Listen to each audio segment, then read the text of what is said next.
Hey everybody, welcome back to the show.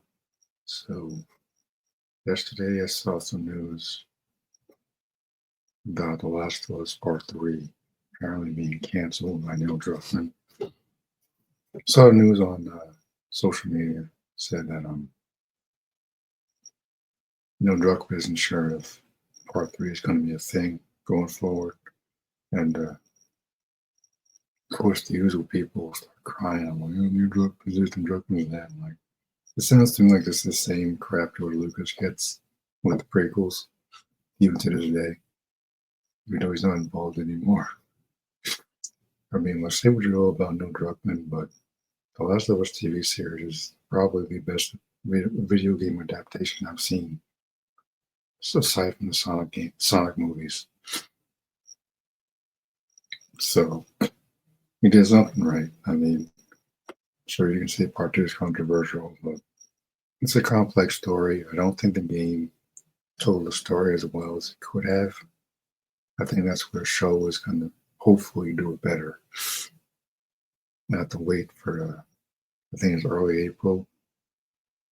I'll be discussing those episodes weekly. So I'm kind of curious to see what they're going to do with season 2.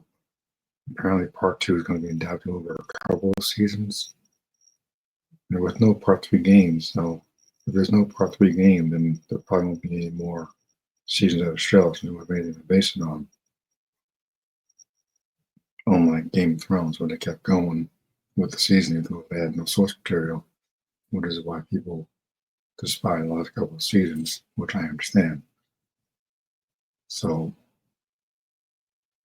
I think this is kind of good news because I'd rather him not tell a story if there's no story to be told. And Part 2 was pretty closed off. Joel's gone. Tommy ain't gonna be doing action stuff anytime soon. Ellie lost her damn fingers, and she's not the person she was. Abigail and the kid found a new group of fireflies. So unless they're gonna make her the new main character, I felt like it kind of was a main character. She definitely was a main character in Part 2. But the impression I got was that they were going to set her up to be a new main character for whatever is next. But I don't think that's going to happen. I would be open to new characters for Part 3 or Part 4, however many they were planning. I would definitely go for new characters. Because no one really said this can only be about Joel and Ellie. I mean, even if Joel wasn't killed in Part 2, he would have probably been taken out eventually. Been doing his survival stuff for a long time. I mean, someone will take him out eventually.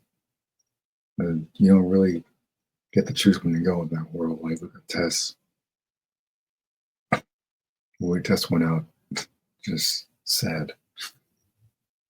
I hated the version of the TV show, but yeah. I mean, just look at all the ways that Abigail's friends went out. But yeah, I think this is kind of good news, at least in my opinion. I don't like when people tell stories that don't need to be told. For example, Disney Wars and Andor guy show. It's not a story that needs to be told, in my opinion. Just too much information and boring ass main character. That's besides the point. Just an example. But like, I think other story is done, and they made that pretty clear in Part 2 at the end. It's kind of dumb she let everyone go after all that fuss and hustle and throughout the entire story. No, the cycle of violence ends here. You can go now. What she should have done was save that golf club and practice her swing once she caught up to her at the end of the game.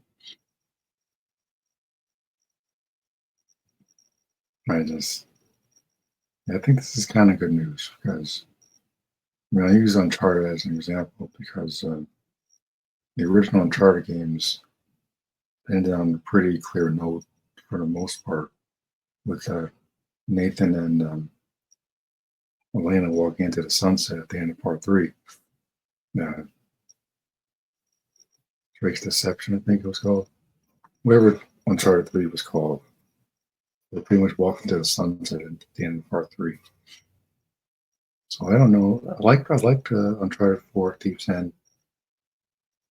I felt like it was kind of an afterthought. I don't think it was necessary to make a part four, which is my point. Like, if you don't have a story, don't tell the story. Like for comic book movies, if you don't want to, you're not going to follow the source material, don't tell the story based on the comics. Okay, you're just going to make a fool of yourself. So Druckmann doesn't have a story for part three. Okay, you shouldn't tell. That's it. So I really don't have any issues with this. I mean, people are going to try and come at it from different angles, mostly attacking Neil Druckmann for whatever reason. I mean, I don't think the show will be as successful as it is without him, because he's the one who created the series in the first place.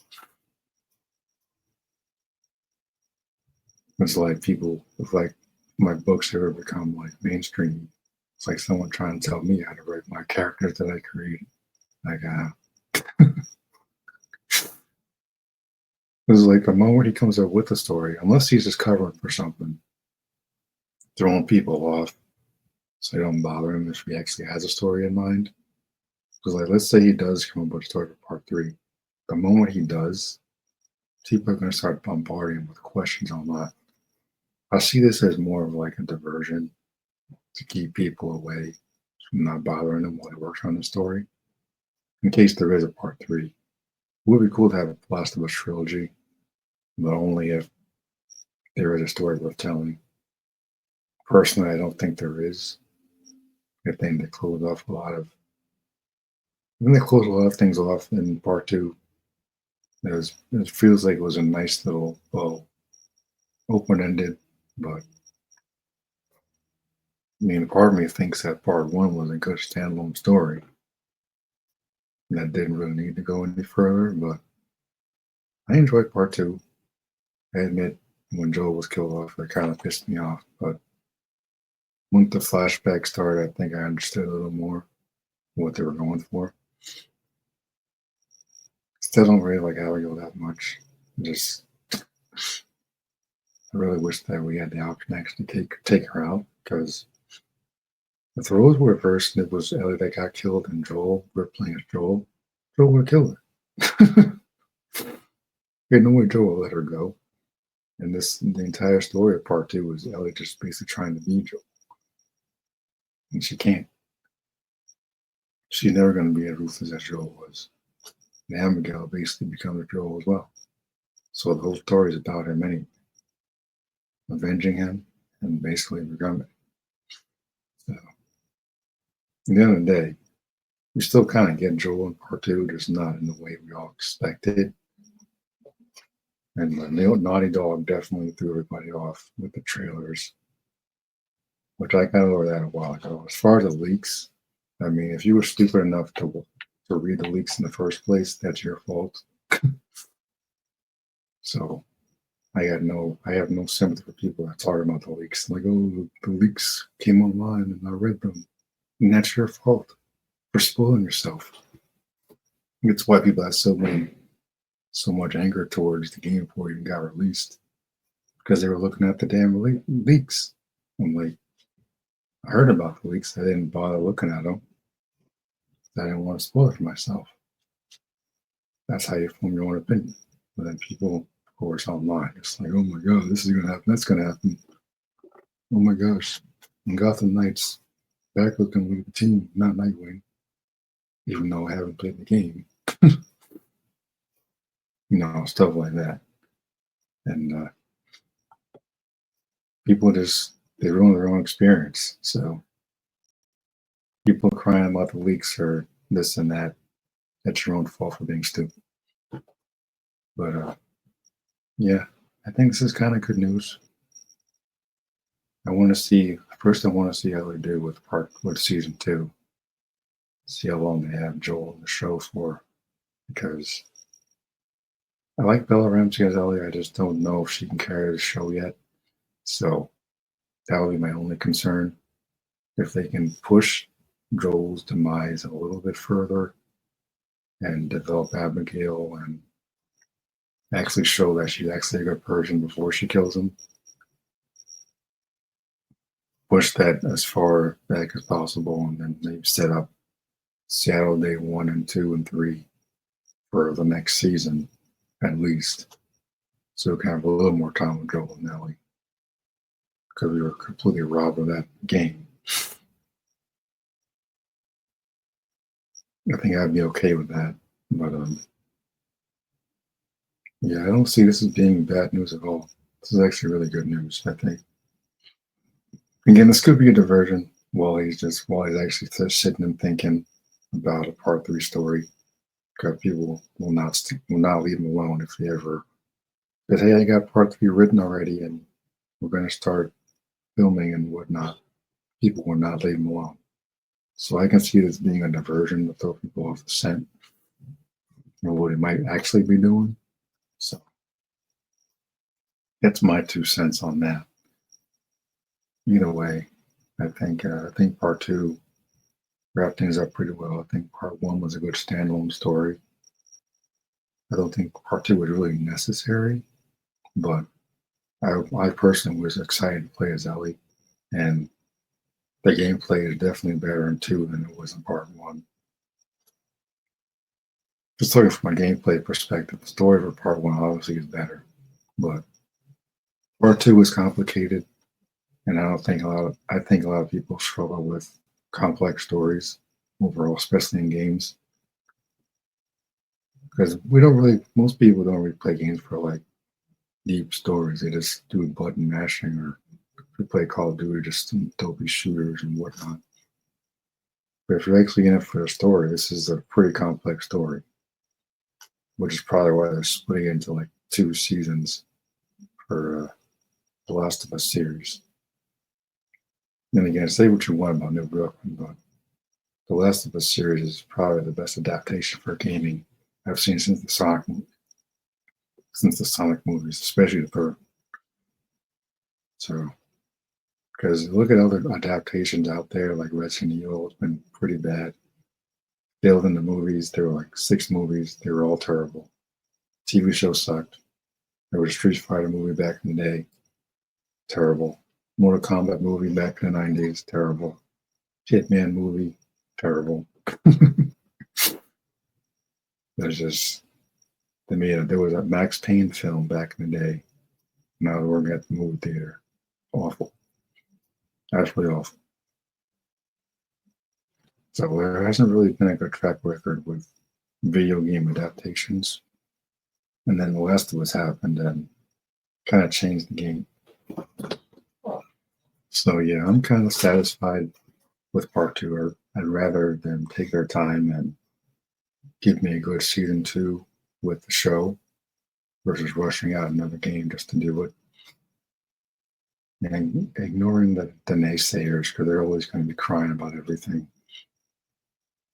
But just going on gameplay mechanics and just still a decent story, but it's not anywhere near as bad as people say, especially those that haven't even played it. If you played part 1, fine, I get not wanting to play part 2, but at least watch gameplay online if you're going to form a bit.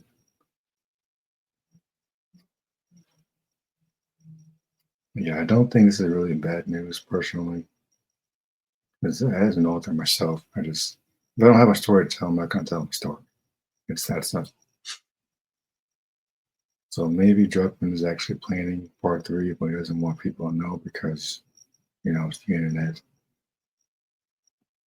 Maybe part 2 is it. Then so be it. I would like to have trilogies like the Witcher trilogy, or Fallen Order is getting a 3rd game, probably the last one with Cal Kestis. I mean, there were 2 push on these games, but the second one to me doesn't really count anyway. I mean, there's a bunch of Tomb Raider games from the 90s. So, just want to talk about like series and whatnot. Sonic games got a couple of Spider-Man games. Arkham trilogy, and so on. But if part two is it, then so be it. I'm like, we don't have any. We don't have too many complaints about it because if we don't have the story, don't tell it. It's pretty simple logic.